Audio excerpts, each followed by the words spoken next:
Hello everybody, how's it going? My name is Natural, back again. I hope everyone is doing well, staying safe. Here we go. Newcastle United have become the richest club in the Premier League all of a sudden, and this has been a long time coming. For like 5 years at least, you've been seeing in the newspapers, this is the time Ashley wants to sell the club. This is the time he wants to walk out because the fans hate him. I think he's been there for 13 years, Mark Ashley. So much pain, so much hate has gone towards Newcastle United owners and their business, Sports Direct, from everywhere. Even during this COVID, I'm not going to say it because I think it gets demonetized. Even during this tough period for lots of people, he's been doing shifty business in like not paying wages, trying to save all much money, and that's what he's done with Newcastle United. Has not put money into the club, has not reinvested, has kept all that money and gave little bits here, little bits here for like the world-class managers they had, Rafa Benitez. And that's all. I did a shocking period under Mike Ashley. They got relegated twice. Did not reinvest. Their Miguel Almiron, their most expensive signing. Then they got Joel Little for 40 million. One absolute waste of money. He's still young, he can improve, but an absolute waste of money. And this business owner has come in, slashed the money, put his dick out, and look at me, bitch. Look at this money. Look at this money, and they've become the richest. Now we've all seen the figures, right? The top 10 richest clubs in the Premier League, and they're by far the biggest, by about 170 million, I think. That's reported. I don't know if it's his money. I don't know if it's the wealth of the family. I don't know if it's how much money he's earned or something like that. But we don't know. We don't know how this is going to happen. We can talk about the likes of Man United and us have got a really rich owners, but they don't reinvest. Do they? Abramovich hasn't done much in the last 5-10 years. I mean, they've spent a lot, but not as much as they used to. Man City have been the one consistently.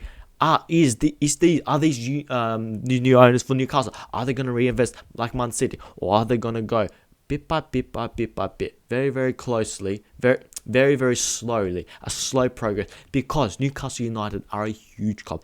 They are what do you call it? A giant. They're like a sleeping giant. They've got a base there to build from. Newcastle United, 50,000, 50 what 50. I think it's 50,000 that can fit in the stadium. That is huge. The Geordies are absolutely high flying. You can't stop them. That's why, Liverpool, Newcastle are my favourite second team. I'm sure everyone's the same thing. The 90s, the noughties, when they had the world record signing in the 90s. Alan Shearer from Blackburn, was it 15 million or something? They had the world record signing. They were huge in the 90s. They were in the Champions League. They finished second behind Man United. They were up there in the 90s. They bet Juventus. They bet Barcelona. I think they bet Milan as well. Was it Inter? They bet one of them. They are huge. If you can get that city growing, you've seen it with Sunderland till I die. Those fans up there in the northeast, if you get them going, they are unstoppable. And Newcastle United on Champions League nights, I mean, only Liverpool can compare with them. Compete. They are amazing. The fans, even with Mike Ashley, still 50,000 rock up at a home game. They still rock up, knowing they've been knowing they've been treated like shit for years. 13, 15 years under Mike Ashley, and it's always been negative. Not once. You've seen pundits on live TV defending him just because they've got business relationships with him. I'm not going to name it, but I'm sure you know who I'm talking about. Defending Mike Ashley, and the Newcastle fans have been telling everyone this guy does not give a fuck about the club, and finally they got rid of him. And now this billionaire, not even billionaire, trillionaire owner comes in to Newcastle United and says, "Hey, look at me, I'm going to reinvest." It is huge. And people are saying, okay, if this turns out like Man City spent players like Robinho, they spent everything in the early decade. And then they finally won the Premier League. But it took, I don't think, there'll be two ways this can go. Newcastle can just splash the cash, or they can go progressively, start with the youth academy. Man City, we all like to laugh at Man City, but the way they have improved the facilities, extraordinary good. Their youth academy, their facilities, their new everything, it is very, very good. Newcastle United, their facilities is utter dog shit. Mark Ashley has not reinvested at all.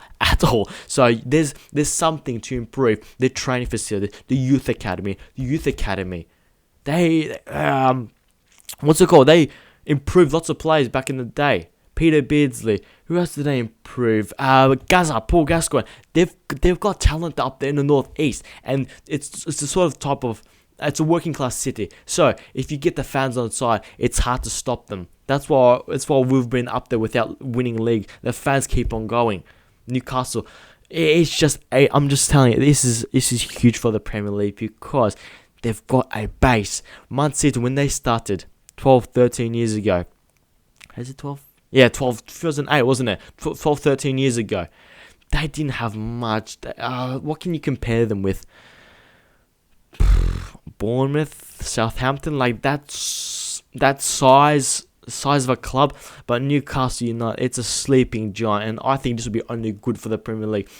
Owners like Man United, Arsenal, Newcastle can go above them if he cares, if he progresses, if he backs the manager Steve Bruce. I don't think he's going to keep his job after. They need someone. Pochettino. True already mentioned Pochettino. That would be an amazing manager for Newcastle United. Someone who can build up. Someone who knows how to play good football. Who knows, okay, I'm going to trust this guy.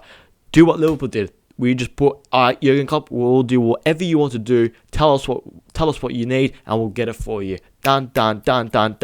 World champions. That's what you got to do. Newcastle United, same thing. Get a manager. Get a few players. If they just splash the cash, obviously it's not going to look good. But they're a decent club, right? They're not starting from little. They're not doing a Leipzig or a Man City and just splashing the cash. They have got a base to build from. And we've all seen on social media, there's so many rumors about his history, about this owner. I don't know. It's all rumors. It doesn't look good. It looks similar to Man City's owners. The bit of corruption, allegedly. I don't know. Who am I to say? I'm just an idiot on Twitter, just scrolling, thinking, oh, okay, that's all right. But if they improve the city and they get Champions League nights rocking, it's only good for the Premier League. If we get lots of teams with money, it can only be good, surely. If more than 4 teams with money, isn't it better with 10 teams with lots of money? I mean, Everton's starting to splash the cash on new stadiums. You got Tottenham rising. You got Newcastle, maybe Wolves, Leicester getting money. If there's about 10 teams who are saying, yeah, you can't mess with us, we've got better money. It'll be difficult, but Newcastle United, if we get Newcastle being a top 10 club, being an attacking side, that's what they were in the 90s.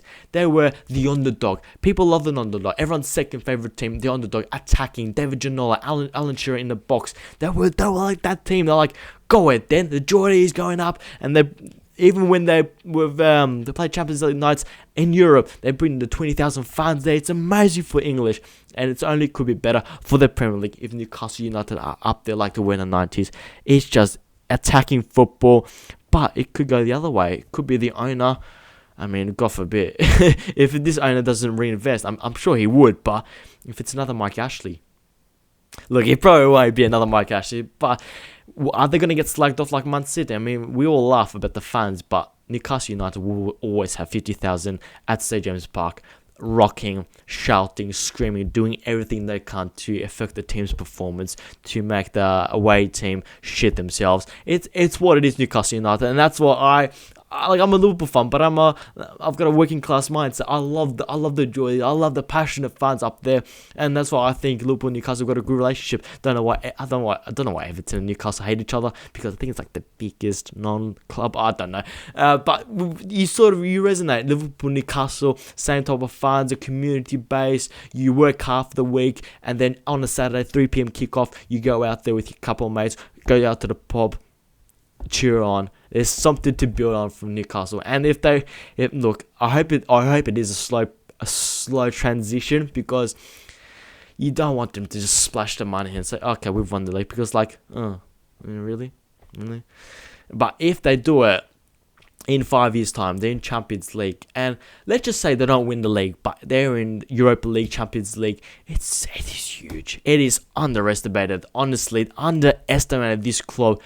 they're gonna be rocking. They're gonna be bouncing, and if they win a cup, it's gonna be just better for England, better for the Premier League, better for English sport. I don't know what I'm saying anymore, but you know what I mean. They've got a base to build from, a large stadium, good fan base, a community who all basically schedule the week to go to the games, and so on and so on. So guys, if you agree with me, let me know in the comments. If you disagree with me, go ahead. I'll read them. So let me know what you think. Smash the like button, subscribe for more, and I'll see you guys later.